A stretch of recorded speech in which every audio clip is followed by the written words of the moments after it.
سلام او ورځ مو په خیر. هیله مند یم چې یو ښه ورځ به مو تر دې وخته را رسولي.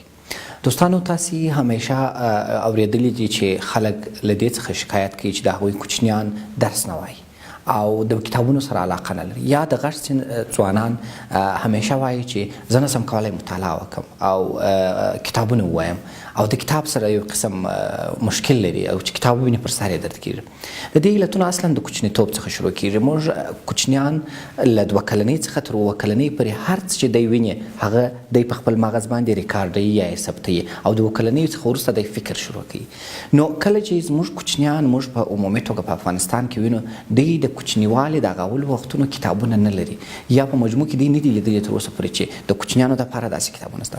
که چیرې ستاسې په یاد وي، تاسې چې په لومړي ځل کتاب لیدلی اول یې تاسې عکسونه کتلي دي او هغه عکسونه تر ټولو ډېر خوند درکړی چې هغه رنګایي. مګر متاسفانه نه د افغانستان هیڅ حکومت نه دولت په ډېرو پخوا وختونو کې هغوی کوښښونه کړي وه چې ځینې د کمکانو انیسو ځینې نور شیان راوباسي، مګر د هغه وروسته هېڅ شی نه وسوي.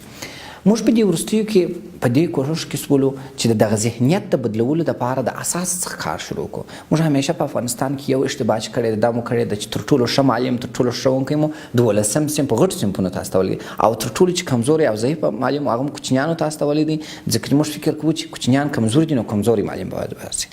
مګر په نړۍ کې دا موضوع سرچپه ده، ځکه چې هغه بنسټ او اساس دی. نو زموږ کوچنیان چې اول سره راپورته کېږي، یا د وادي ګورکها ګوري یا د درې مورچل ګوري او هغه چې ته ګورې د ټولو په ذهن کې یا توپک یا توپنچه وي، نو په دې اساس د کتاب سره هېڅ علاقمندي نه لري. موږ د دې ذهنیت د بدلولو دپاره د کوچنیانو دپاره اول د دوی دپاره یو رنګه کتابونه جوړ کړل چې کوچنی د دې در مخه چې خط وایي، سبق وایي، دوی د کاغذ سره اشنا سي، د کاغذ مخ وویني او کاغذونه وویني او هلته بیا لاندې څو جملې یا یو جمله نوشته چې ده ته خوند ورکړي. د دې لپاره موږ لومړی 10 کتابه چاپ کړل او دا کتابونه مو 10,000 دانې چاپ کړه او مفت مو په ټول افغانستان کې وویشل.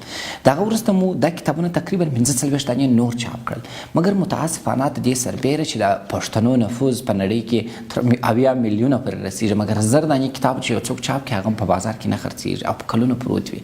مګر دغه کتابونه چې تاسې زما مخ ته پراته وینئ دا 45 ډوله کتابونه دي چې د کوچنیانو دپاره، هغه کوچنیانو دپاره چې هغوی کتاب سره بیخي بلد نه وي، د لومړي بلدتیا یو اساس یې ټوله رنګه کتابونه دي او د دوی د ذهني ودې دپاره ډېر مهم او مفید ځکه دي چې دوی د کتابو سره اشنا کوي. دغه کتابونه 45 دانې یعنې 45,000 جلده موږ چاپ کړله.